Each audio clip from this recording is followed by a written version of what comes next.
Be sure to go to flipsidegaming.com and use promo code 6 for 10% off on orders over $10. Do the same at the Grizzly Gentleman, same promo code, 10% off at checkout. Both of these are fantastic deals, and they help support the show. What is up? Planeswalkers Theoric 6 back with more Magic the Gathering Arena, and today we're playing a meme deck. Now this is a deck that was given to me during the early access streamer event all those eons ago by Night Raven. This is Night Raven's Vito Life Goes On kind of weird combo Lifegain deck. It's really cool. Essentially, it turns Lifegain into massive life loss, which, you know, it makes sense. Vito, blah, blah, blah. We all know that Vito has the combination with Revival. I forgot the other part of that card. It's fine. But this deck aims to essentially just like have incidental life gain that is relatively large by itself. So in that like just life gain style stuff, I guess I'll chuck this over here too.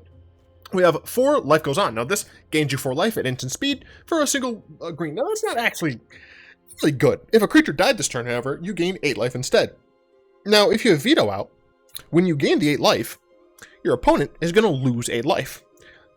That makes this a really, really dumb strong card when Vito's on the field. You just get to dome your opponent for 8 life loss. It's fantastic. For Bond of Flourishing, not only does this allow you to get a permanent, so, you know, a land or pretty much anything that isn't like these spells, or I guess like these spells. You know what I'm saying. You get to have your creatures or your Bolas Citadel. But you also gain 3 life, which is nice, especially when you have Vito out, because then it's just extra 3 damage to your opponent.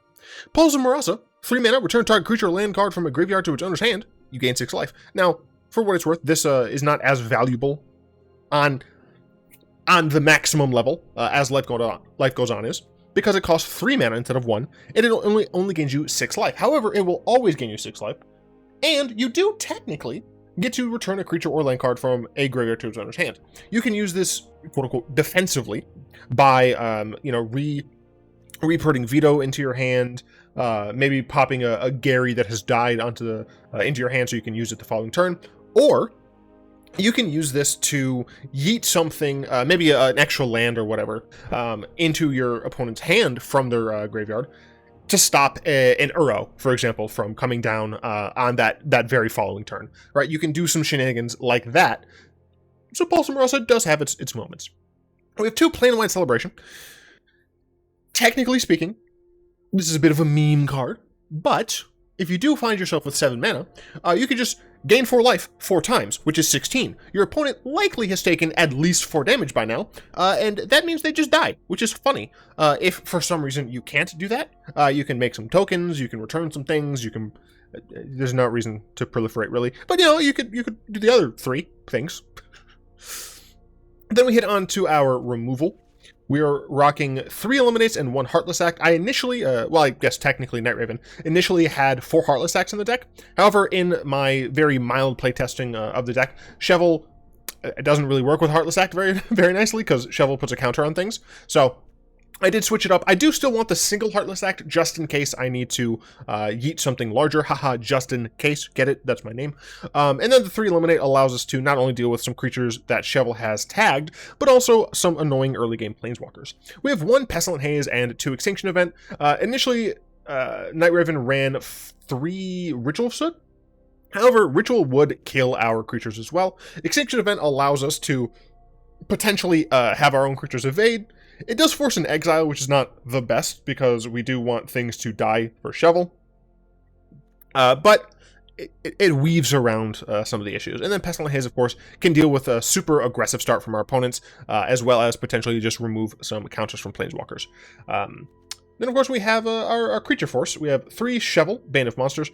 Good old Death Touch 1/3, not technically the best, but this little bastard, aka Gaston, is able to dish out some bounty counters, and then when that thing dies, which we're probably going to be trying to do, we get to gain 3 life and draw a card. Now, obviously, drawing a card, fantastic. Gaining 3 life, take it or leave it, but when we have Vito, that's 3 damage to our opponent's face. Speaking of Vito, we got 4 of this, because he's like the main point of the deck. Whenever you gain life, target opponent loses that much life. Essentially, we're just going to yeet our opponent, hopefully.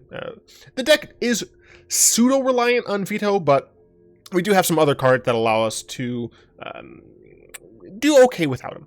So he does allow us to 5, but we don't really have a ton of creatures. Although we do have one that has a decent power in Deathless Knight.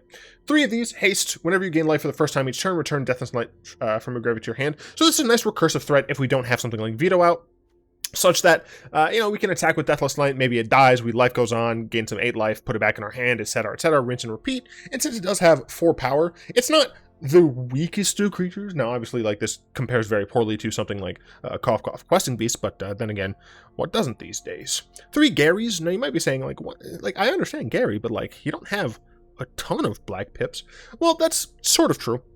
We do have some Deathless Knights, which help out Gary quite a lot. And then we have, like, these, which are 1 pip each. And we do have some Bolas of Citadel, but sure. But generally, this is just an okay card if we happen to have Vito out, right? Because let's say we just have Vito and we play Grey Merchant. That is still us gaining 3, our opponent losing 3, and then our opponent losing 3 again. So it's still a 6 life loss from our opponent, and that's nothing to scoff at, especially considering Grey Merchant is a 2/4 that we can potentially get back via Pulse of Murasa.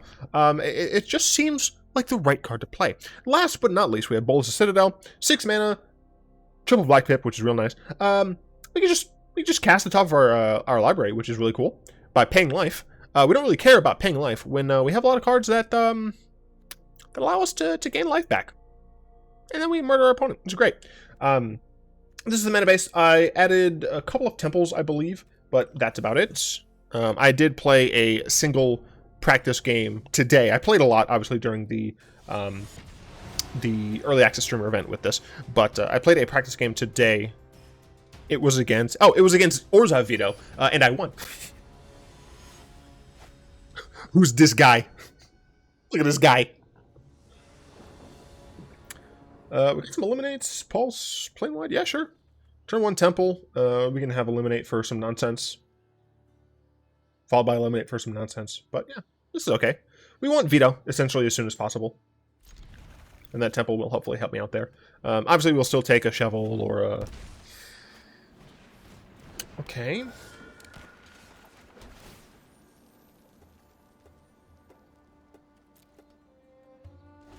I don't like this. I don't like this one bit.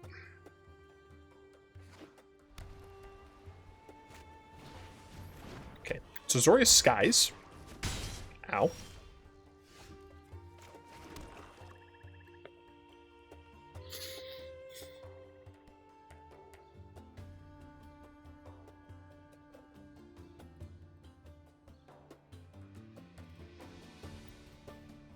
Do I want to attempt to eliminate on their upkeep?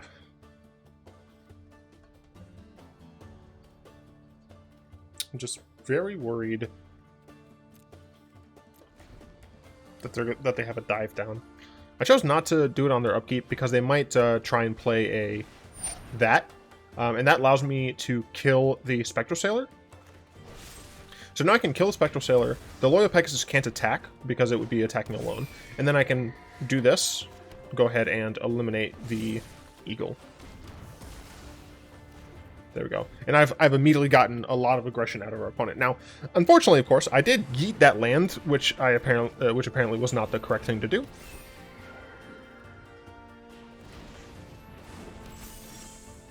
Okay, we got another land, which is nice. This only returns a creature or land. I'm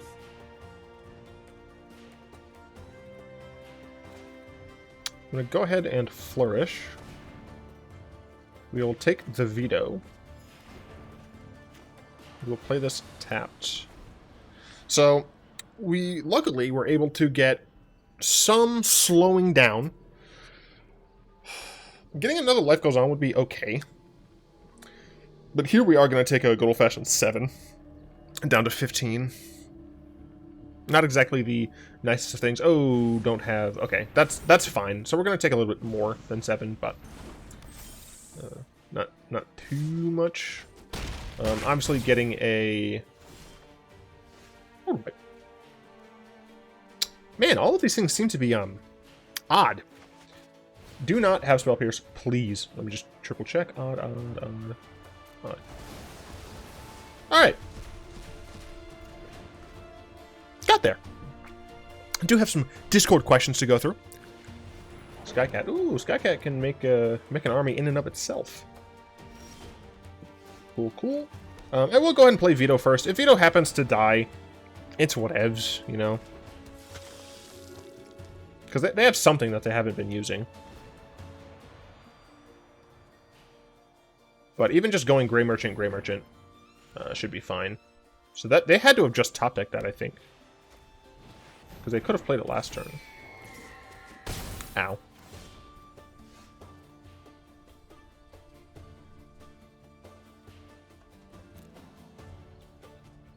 To Gary.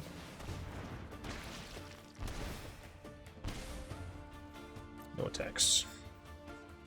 It's 5. We'll go 8, but then this will help out a lot. So, yeah, I mean, we're looking all right. We obviously needed that board wipe when we got it, but still. Credit, blah blah blah. Gets +1/+1. That's fine. So we'll take 6. Go down to math is hard. 7.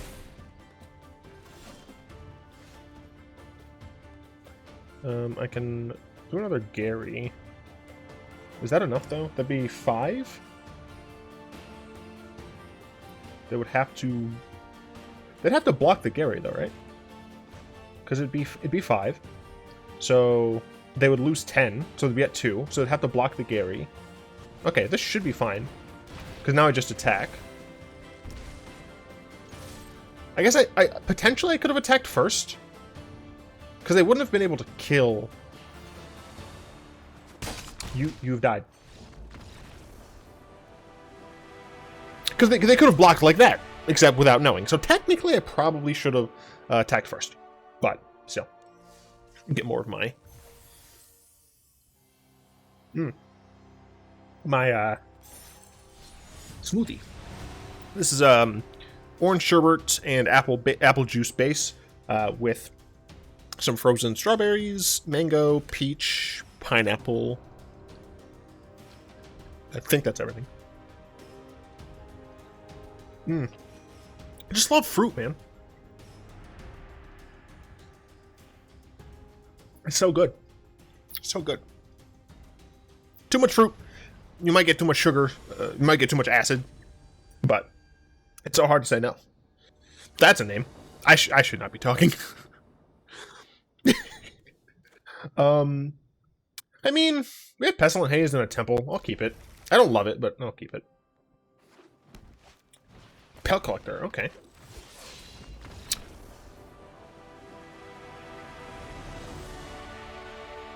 Mono Green TurboConcede it is. Anyway, Query asks if someone at WotC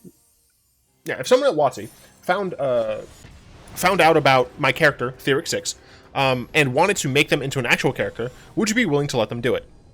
That's a very strange question because I don't think that they would. I mean, like, I would do it, obviously. Like, that's free promotion for me, son. Okay, let's say in a weird world where this could happen. For what it's worth, I don't actually think it could. I think I'm mulliganing that.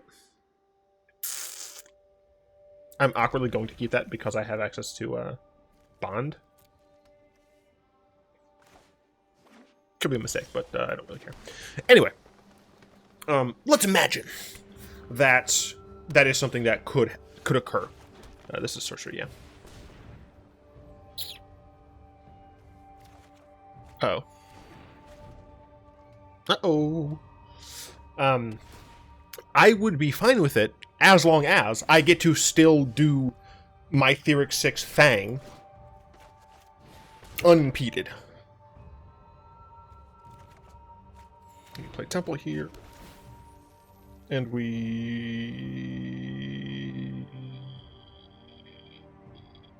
keep the tomb, I guess. Opponent knows about these things. Cultivate, alright. They're doing ramp shenanigans. So we get to play a tomb tapped and go for a Vito. Tapped. Vito.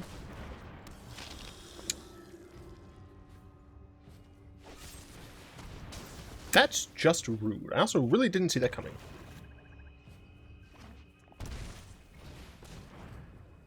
Next turn, they can play Ulamog. Or, no. They can play Ugin.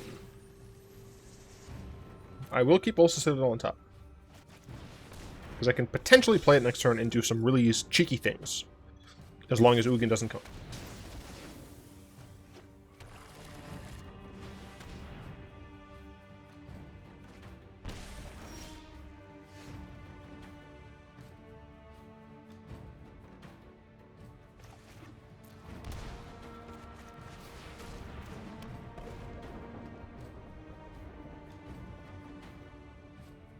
I'm waiting for the Ugin.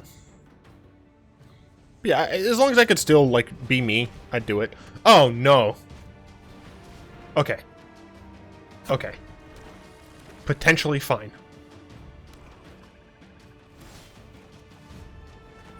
Okay. Sure.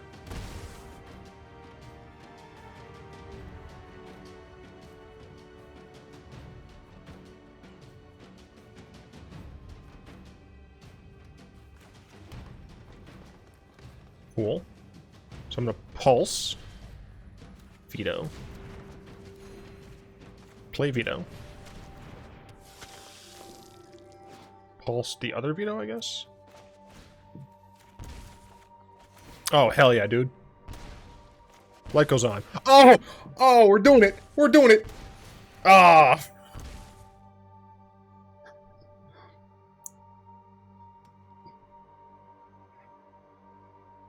They're at 1.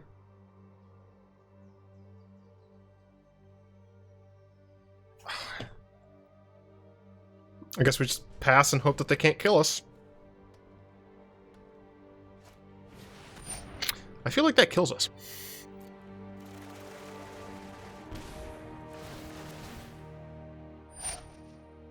This is instant! Oh! Okay, Growth Spiral, okay. Bruh! Bruh! Oh, dude! Dude! Bruh! I can't believe we got that!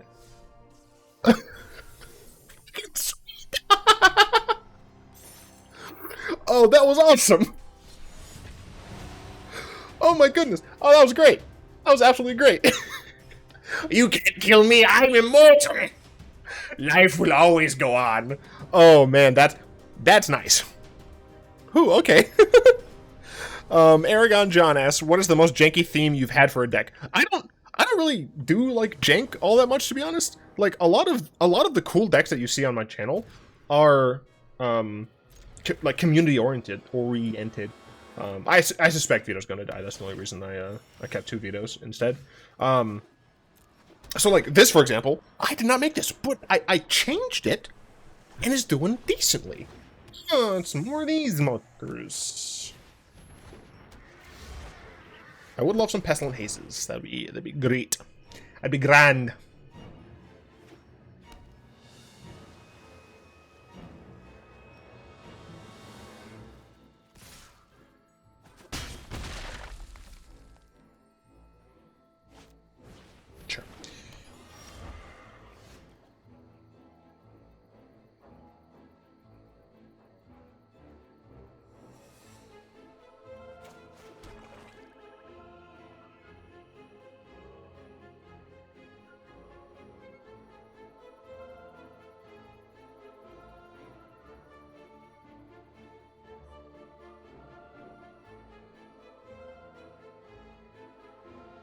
I'm worried that they have counter magic.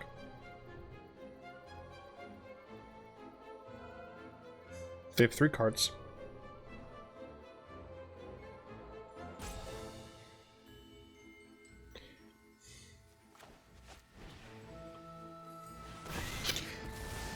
Bless up! Oh, so good. For me, like, what are the the jankest theme that I've used?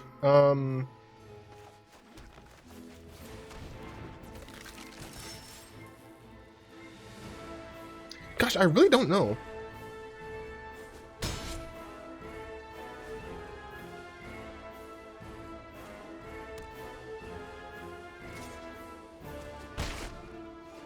I don't know. You'd honestly like have to look at my filmography to double check. I'm gonna cast this first, I guess.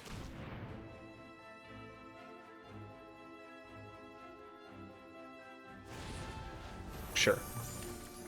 That's fine. I guess I should have attacked first, but... meh.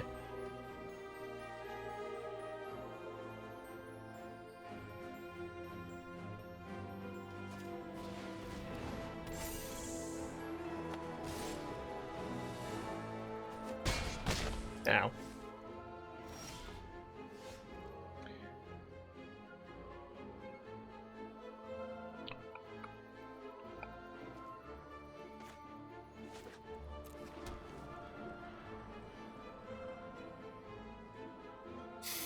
I'm gonna cast Vito here. And the reason I'm gonna cast Vito here is because my opponent is going to have a decent amount of power. I kind of need... there's no reason for me to attack here. I kind of need to be able to cast Planewide Celebration.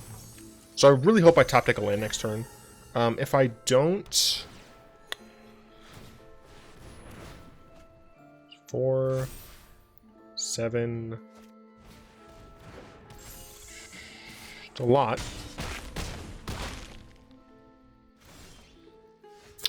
That's not a land.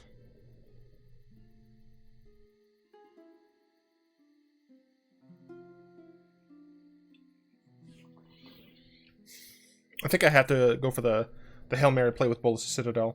And I would need, like, exactly Life Goes On first. I wouldn't be able to use anything else. Yeah. Damn. I think I have to do it. No, it's Pulse.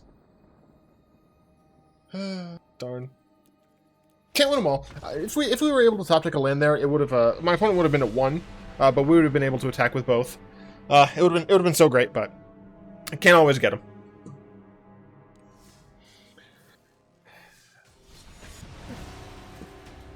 Born of the Night, Esperfan, asks, if you had to design a new cycle of 4 color commanders, what would they be?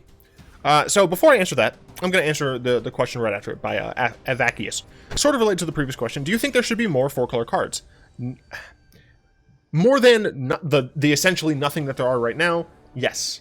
More as in, like, a consistent amount? No. 4-color cards are difficult to make. I mean, obviously, I'm not a freaking designer, but I have tried to make designs. And the thing is, and I think this has been said by Mark Rosewater, is that when you're making 4-color cards, you're not designing a card that has, like, all of the things that the colors can all do together, right? You're designing a card. I'll just do this. Potentially kill something if I need to. You're designing a card that can do something that the color that isn't present cannot do. Or generally speaking, doesn't do. So when I think of Blueless, or Saskia, or whatever the hell you want it to be, I'm going to eat that. Well, sure.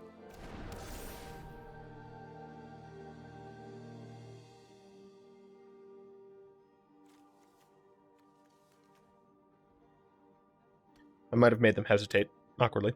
Go on, put more stuff on it. Do it. Do it, you coward. Sure. When I think of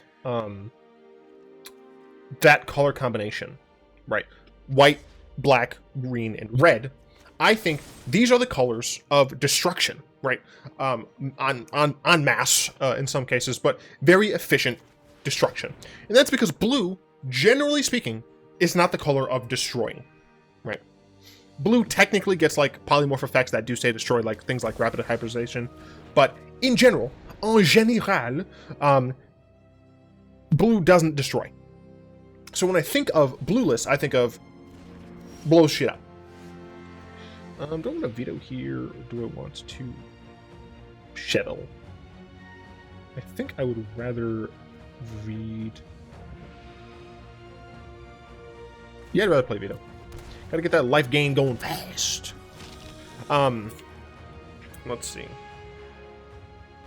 So it is very hard to build 4-color cards that, one, are distinct from each other, right? Like, mechanically, like, how many of these cards can you make that work properly?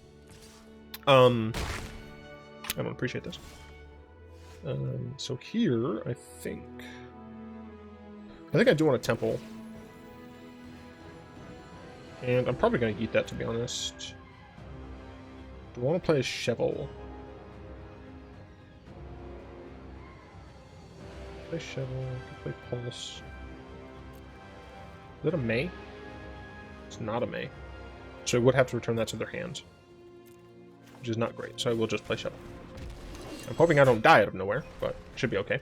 So you have to, like, make them distinct, and that's difficult. You have to make them, like, reasonable to cast, right? Like, these are 4-color cards. One way you can do it is via, like, really weird hybrid. So you could do, like, I'm going to stick with blueless, just because it's one of my favorite, because blue. No, because I like destruction stuff. So one of the ways you can do this is, say you have a Naya card, or I guess a Selesnya card. It's a green-white with a red-black hybrid. Could you stop? They did exile their stuff, though, so that's good. I'm at 8, which is not great. Crossbringer, vote yourself.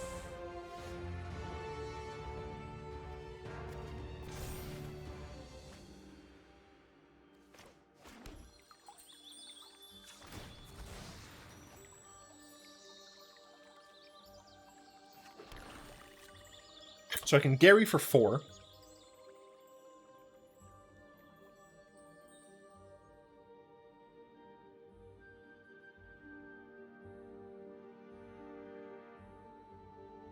Next one I can Pulse. I mean, the fact that they're gaining so much life is going to be very difficult. If I Gary for 4, go up to 12. Yeah, I'm just going to Gary here. I forgot! I'm going to die.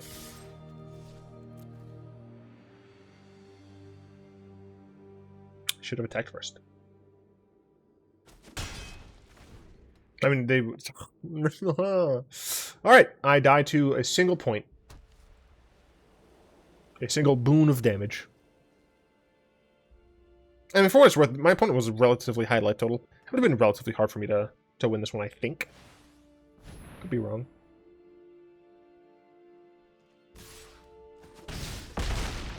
I'm alive. I'll be able to gain 12 life, which is nice. But I am only going to be able to do this.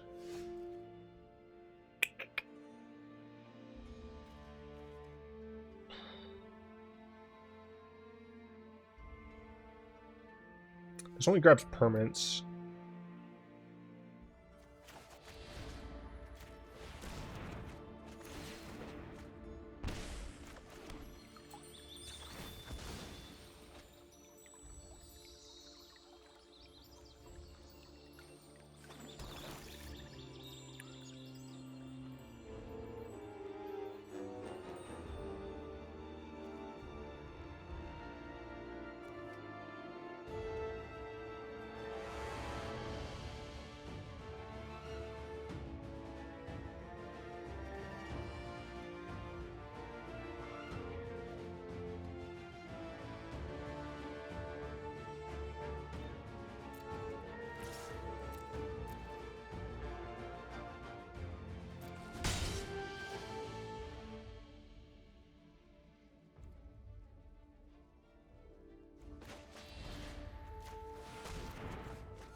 Sorry, what? Oh, right. Okay, so you can have something like it's a Selesnya card with a black or red, and like maybe it does something slightly different depending on whether or not you have you spent black or red on it. You can do things like that, but still, those cards are going to be very difficult to make different from each other, to make unique, and to still like make sense in the game.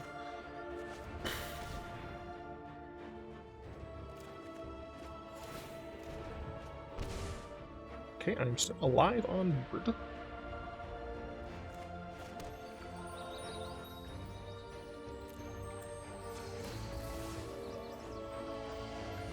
I'm just thinning the deck.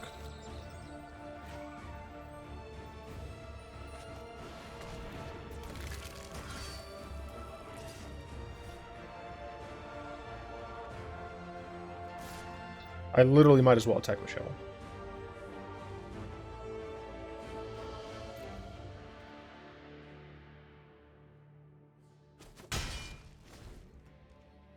Oh, I'm still alive. I can block that bitch. I'm sorry. Yeah, it's hard. It's very hard. Now, if I had to design a new cycle of 4-color commanders, what would they be? That also quite hard. What are you doing? Leave me alone. Okay. I can block that.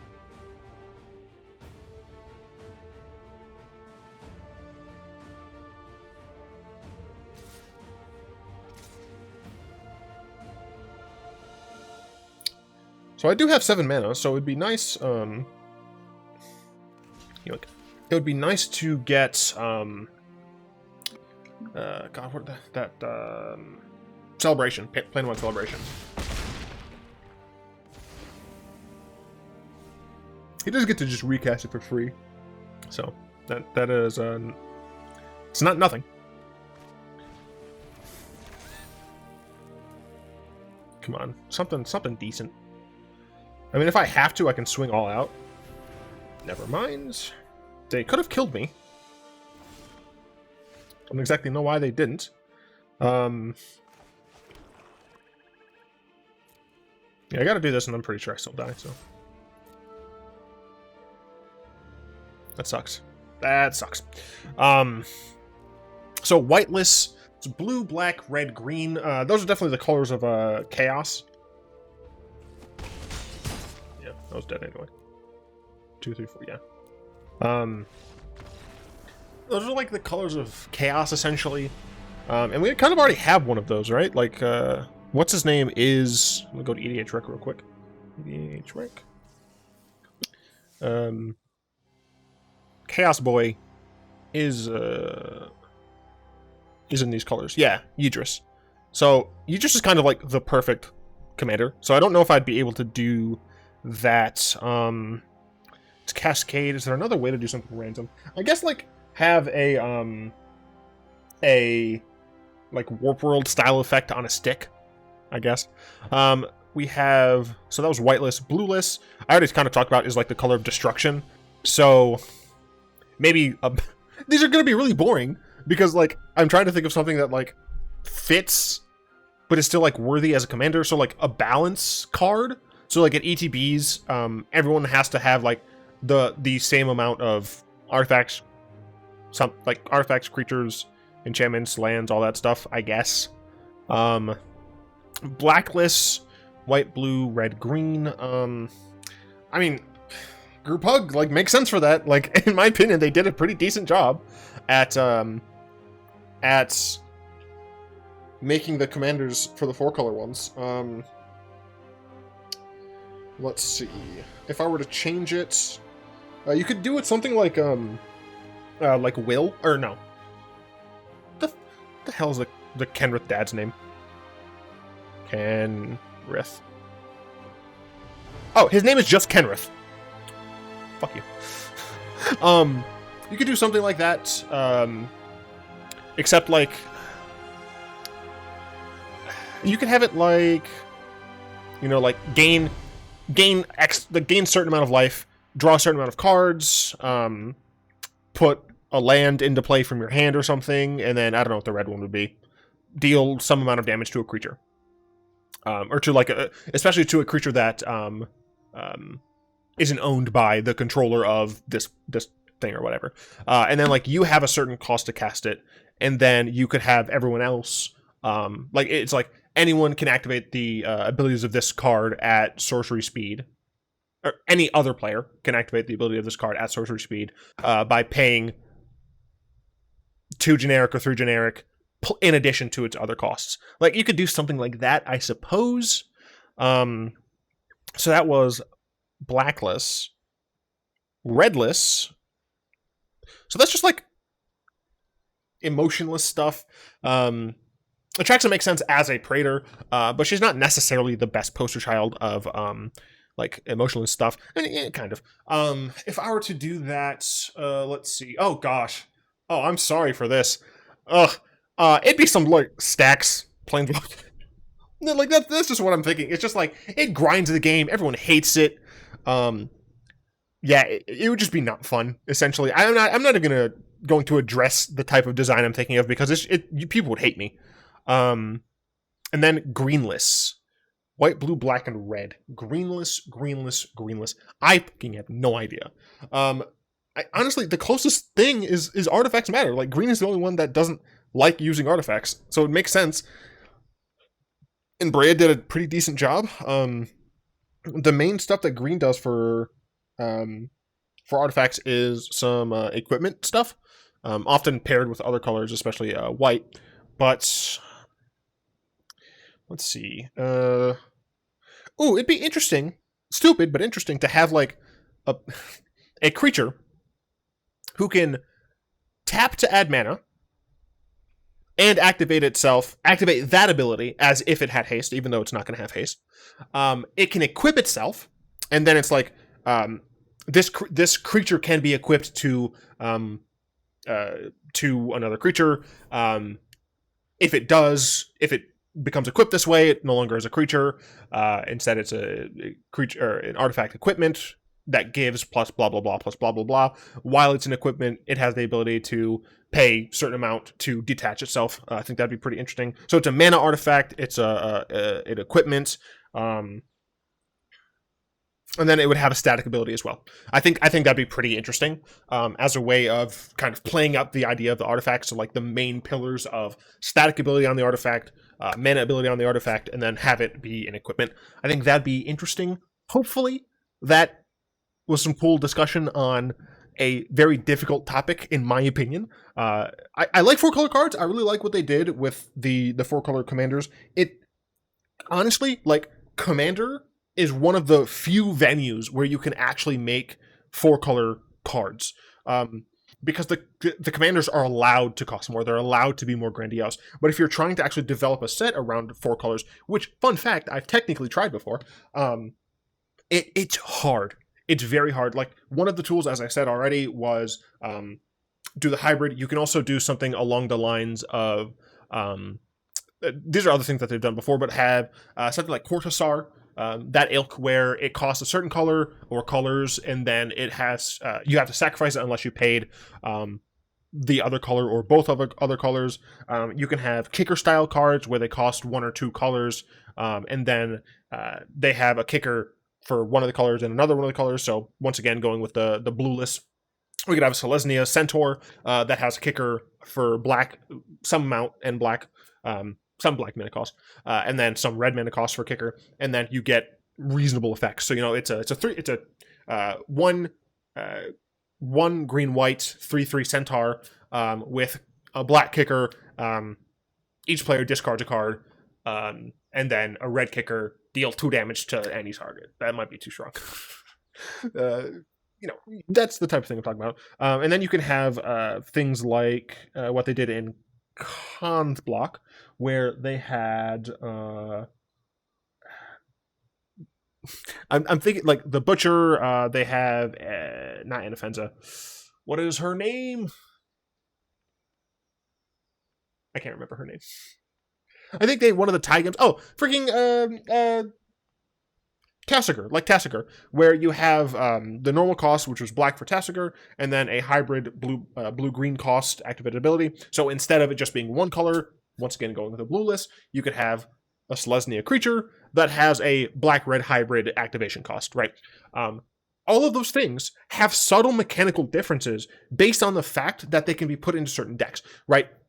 The card that has hybrid and does something else so it's like green white, then hybrid Rakdos. By the way, when I say a hybrid spell, when I talk about that, I call it the guild. So Rakdos would be red black hybrid, red black hybrid, red black hybrid. Just so you know, so I can talk about this for a moment. And look, I'm going to talk about this, then I'm going to open a pack. This is going to be the end of the video, all right? You have, let's say, Rakdos green white. right? That's the color of this centaur, and I'm using this just because it's easy. It's a 3/3 centaur, sure, whatever. It enters the battlefield. It enters the battlefield. When this creature enters the battlefield, if you paid black to cast it, you get this effect. If you played red to cast it, you get this effect. If you could also have it so it's kind of like that mechanic from Oath of the Gatewatch, whose name I've forgotten already. But essentially, it's like you can have it be like one Rakdos green-white, whereas that way you can get both. You could get both effects potentially. So that can be made mechanically a certain way because it has to have either red or black when you're paying it. Then you could have the, let's say, one green-white for the centaur that has kicker, right? And that can be created a different way because it doesn't need black or red. So technically, you could have this creature do like normal green-white things because unless the player is committing to using one of the other colors, they're not going to get that benefit necessarily. So you're gonna design it differently. And then of course there's the one with the activations, and like this one, it can be in just like the very first one. It could be in a Naya deck or a Abzan deck with that activation. So you have slightly different considerations for that. So essentially, I really like 4-color cards. I might. I don't know if someone pays me to do it. I might try and make like a miniature set with some 4-color cards because I have like ideas for what I would try to do. The thing is, as I've said a bunch already, it is so hard to make them feel unique yet still cohesive for like an entire set's theme and mechanics. It's hard. It's very, very hard. And because I don't think this is a win, but if Wizards does decide to make a set in which 4-color is a sub-theme, because I do not think they can make it a full theme. If they decide to make a set where 4-color is a sub-theme, I will have to applaud them. Even if like there are super broken cards or super garbage cards, you have to applaud them for giving it the old college try, because it is difficult. Anyway, let's open a pack. So let's open it. There we go. Oh, let's open 2 packs, apparently. 2-pack secure. Secure. My words are broken. Cool. Got a mythic wildcard. Alright, that's the end of this video. Hope you've enjoyed the weird discussion. I would like to thank my lovely patrons for the continued support. If you're interested in supporting the show, you can find links to that down in the description. I do, of course, hope you've enjoyed this video, especially those early games where we clowned on the fools. Like, comment, subscribe, all this stuff really does help the channel. And of course, until next time, I will be one.